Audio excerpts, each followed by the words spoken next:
영상을 보시기 전 구독, 좋아요, 알림 설정을 해주시면 종목 발굴할 때 큰 힘이 된다라는 점 참고해 주시면 감사하겠습니다. 사실 주식 투자가 이렇게 따지고 보면 크게 어려운 건 아니에요. 우선 판단해야 될 거는 이것이 장기화된 악재냐 아니냐를 먼저 구분을 지셔야 됩니다. 첫 번째로 초보자분들이 가장 실수하는 것 중에 하나가 뭐냐면 떨어질 때마다 사는 거예요. 손절하는 상황이 아니라면 이런 식으로 대응을 해나가 보셔야 된다라는 점들을 꼭 명심하셔서 대응을 해보시면 되겠습니다.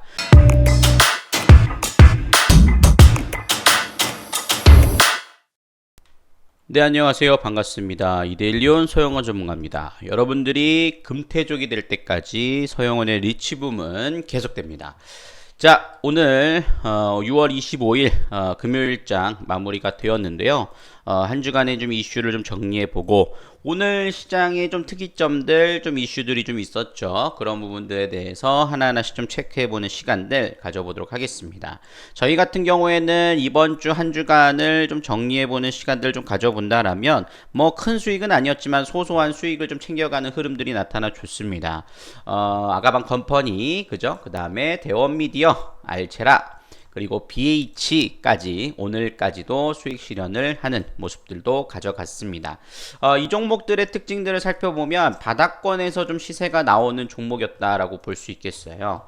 아가방 컴퍼니 같은 경우도 저출산 관련해서 이번 주 월요일부터 본격적으로 상승 전환을 시키면서 이렇게 전환되는 모습들이 나타나줬죠. 이 조정권 자리에서 등락권 보는 자리에서 매수를 해놓고 기다렸고 이 올라오는 자리를 이용해서 수익 실현을 했고요. 그 다음에 두 번째 종목으로 보신다라면 대원미디어 역시 마찬가지 좀 보실 수 있는 부분들이 될 텐데 대원미디어 역시 이런 흐름들을 보실 수 있을 겁니다. 요 조정권 자리에서 눌림목에 매수해서 올라오는 자리에서 수익 실현, 이렇게. 사실 주식 투자가 이렇게 따지고 보면 크게 어려운 건 아니에요. 그죠? 지금 시장에서 자꾸 막 올라가는 종목도 쫓아가시면 위에서 짱돌을 띵 하고 맞아버리는 장세예요. 그렇기 때문에 그런 매매보다는 이렇게 좀 바닥권에서 전환되는 흐름들 관련된 종목들을 진행하는 게 중요하다라고 말씀을 드릴 수 있겠고, 세 번째 종목은 알체라라는 종목이죠. 알체라라는 종목도 이번 주 월요일부터 본격적인 상승 흐름들을 만들어내면서 어저께까지 강한 상승세를 만들어 줬습니다. 횡보할 때 매수, 올라올 때 매도 관점 진행이 이루어졌다라고 볼 수 있겠고, 알체라 같은 경우에는 제가 유튜브를 통해서 여러분들에게도 꽤 소개를 해드렸던 종목이기도 하죠. 메타버스 관련된 이슈에서 제페토 관련된 종목으로서 보시면 좋다라고 말씀을 드렸던 부분이고, 6월 15일에 제가 요 부분들, 요 영상을 통해서 여러분들한테 소개를 해드렸던 종목이기도 합니다. 그래서 요 부분들이 6월 15일이면 요때 흐름들이라고 보실 수 있겠어요. 그죠? 그래서 이렇게 강하게 상승 흐름들이 나와주는 모습을 보여줬다라고 좀 보실 수 있겠습니다. 그 다음에 BH라는 종목도 마찬가지입니다. BH는 어제 매수했습니다. 어제 19,500원대 450원 요때 매수해서 오늘 시가에서 팔았어요. 그래서 그런 부분들에서 일단은 짧게 한 4-5% 정도 수익 실현을 해서 현금을 만들어내고 그 다음에 이제 다음 주를 또 준비하고 있는 상황입니다. 제가 왜 이런 거를 말씀을 드리냐면 지금 현재 시장의 흐름들을 보면 추세를 타고 쭉 올라가는 종목들이 그리 많지가 않습니다, 여러분들. 그렇기 때문에 지금은 일명 두더지 게임 형식으로 이렇게 갑자기 매수를 해놨다가 어느 날 번쩍할 때 딱 팔고 나오는 이런 매매가 훨씬 더 유효하다라고 말씀을 드렸고, 그 부분들이 계속 진행 중에 있다라고 좀 보실 수 있겠어요. 그 이유에 대해서 좀 살펴보면 이제 지수에 대한 분석을 한번 살펴보면서 제가 이 근거를 말씀을 좀 드릴 수 있을 것 같은데, 일단 오늘 코스피 지수는 3,300포인트를 터치를 했습니다. 그죠? 3,300포인트를 터치했기 때문에 사상 최고가를 갱신을 했어요.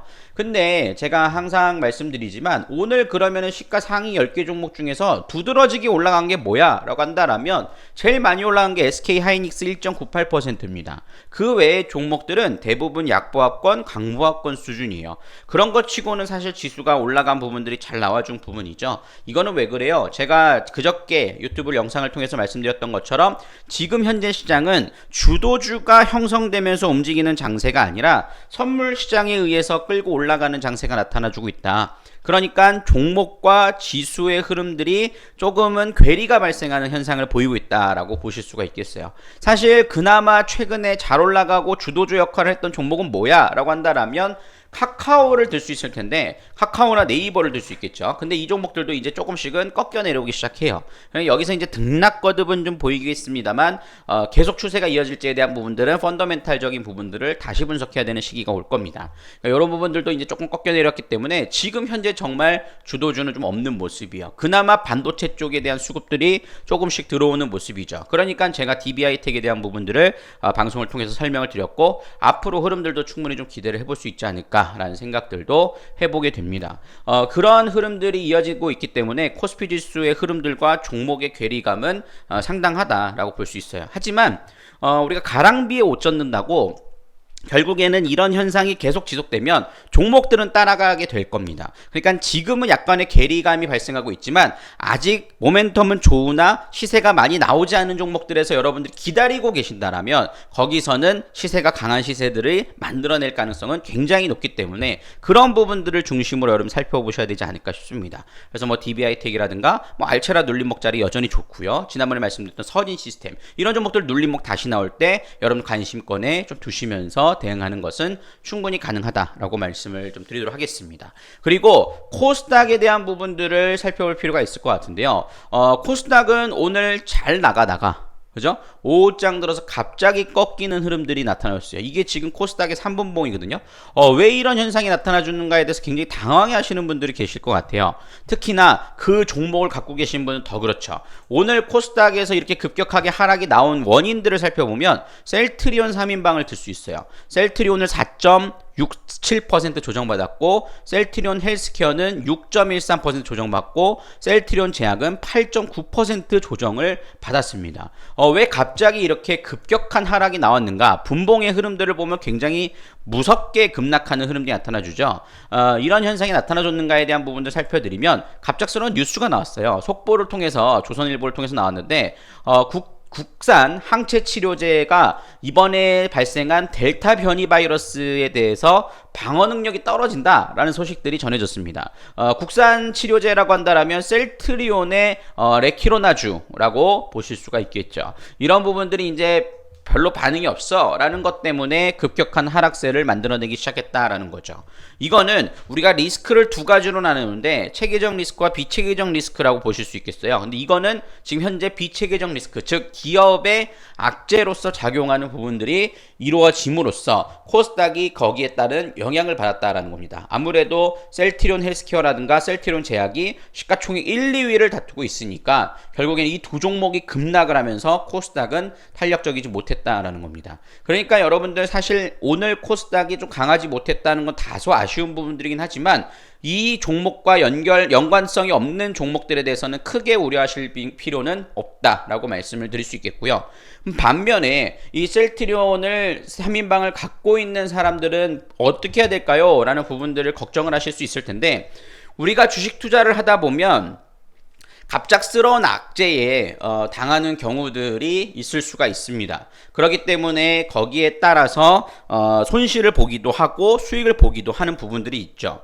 그렇기 때문에 근데 이런 거를 피하기가 쉽지 않아요. 어떻게 내가 셀트리온 헬스케어에 대해서 저런 뉴스가 발생할 거라고 예측을 할 수 있겠습니까? 저런 걸 예측하기가 쉽지가 않죠. 그렇기 때문에 항상 비중 조절 포트폴리오를 만들면서 진행을 한다라는 거예요. 근데 이 종목에 대해서 비중이 많으신 분들은 확실히 좀 조심하셔야 된다라고 말씀을 좀 드릴 수가 있겠고요.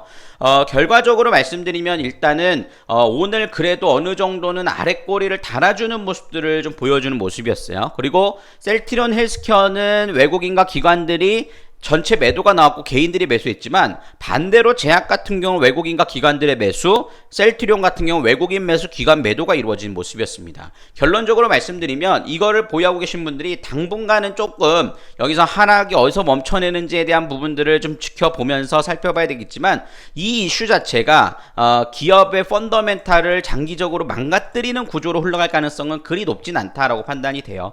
왜냐면은 과거에 치료제 때문에 이렇게 올라갔던 이런 자리에서 시장에서 그런 뉴스가 나왔다라면 이거는 진짜 초박살이 날 수 있는 악재라고 볼 수 있을 텐데, 사실 지금 셀트리온 제약이나 헬스케어 같은 경우에는 이미 조정을 많이 받은 상태예요. 그렇기 때문에 전저점을 깨고 내려가기보다는 어느 정도 선에서는 좀 멈춰설 가능성이 높지 않을까 싶습니다. 저희 회원님들 갖고 계시는 않지만 그래도 요거를 좀 걱정하시는 분들을 위해서 제가 좀 설명을 좀 드리면, 그러면은 대응을 어떻게 해야 될까요? 라고 생각하시는 부분들이 있을 텐데, 지금 자리에서는 일단은 관망을 하셔야죠. 왜냐하면 이렇게 악재가 터졌을 때는요, 우선 판단해야 될 거는 이것이 장기화될 악재냐 아니냐를 먼저 구분을 지셔야 됩니다. 첫 번째로. 근데 지금은 이거는 장기화될 가능성은 높아 보이진 않아요.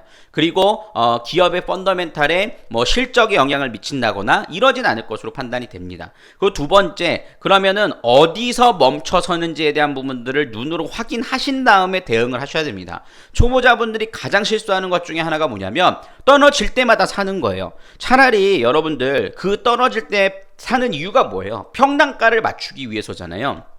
불안하니까, 얼른 반등권에서 빠져나오고 싶으니까. 근데 여러분들이 평단가를 완전 내가 지금 물타기 하는 선까지 맞출 수 있다라고 한다라면 얼른 매수해가지고 반등권에 빠져나오실 수 있겠지만, 이미 여러분들은 비중을 채워놓은 상태에서 내가 지금 갖고 있는, 예를 들어서 1,000만 원을 갖고 있다. 그럼 한 1억 정도 매수하면 물타기가 굉장히 잘 되겠죠. 그렇지만 그렇게 할 수 있는 여력이 있는 사람들은 거의 없습니다. 그렇기 때문에 이럴 때는 일단은 바닥이 어디까지 멈춰서는지에 대한 부분들을 먼저 확인을 하고, 그 다음에 여러분들이 분할 매수를 하든 추가 매수를 하든 아니면 반등권에서 빠져나오든 이런 대응을 하셔야 된다는 거예요. 이거는 어떤 종목이 됐든 주식 투자에 있어서 대응하는 방법에 대한 부분들, 손절하는 상황이 아니라면 이런 식으로 대응을 해나가 보셔야 된다라는 점들을 꼭 명심하셔서 대응을 해보시면 되겠습니다. 왜냐면은 한편으로 생각해보면 여기 떨어지는 종목에 매수할 시간에 차라리 다른 종목으로 손실을 많이 하는 것도 나쁘지 않아요.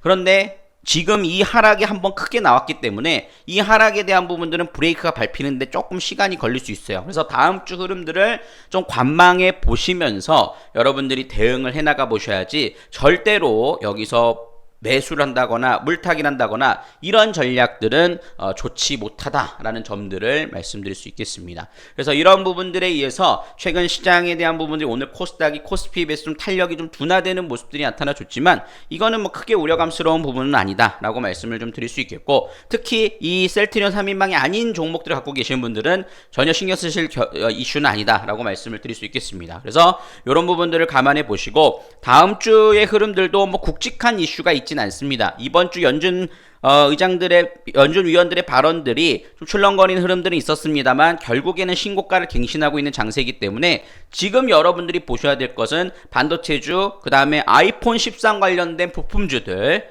그죠? 그 다음에 컨텐츠 관련된 종목군들, 그 다음에 정책주들, 이런 부분들을 중심으로 살펴보신다라면 다음 주 흐름들도 충분히 가져가 보실 수 있는 부분들은 될 것이다 라고 말씀을 드리도록 하겠습니다. 혼자서 매매하시면서 종목이 너무 많이 늘어나서, 저희는 지금 현금을 한 40% 정도 갖고 있거든요.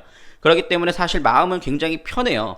이제 어느 종목을 선택하느냐가 가장 중요한 시기가 왔습니다. 근데 나는 지금 현금이 없고 물린 종목이 너무 많아요. 그래서 어떻게 대응할지 모르겠습니다 하시는 분들은요, 이번 기회에 여러분들 오셔가지고 종목 상담 받으시고, 그 다음에 교체할 종목들은 교체하고, 여러분들 포트 관리를 좀 받으신 후에 여러분들도 썸머레리를 좀 대비하는 그런 매매를 진행해 보시면 좋겠다라고 말씀을 드리도록 하겠습니다. 즐거운 주말 되시고요, 여러분들. 여러분들이 금태족이 될 때까지 이 서영원 전문가의 리치붐은 계속됩니다. 수고하셨습니다. 감사합니다.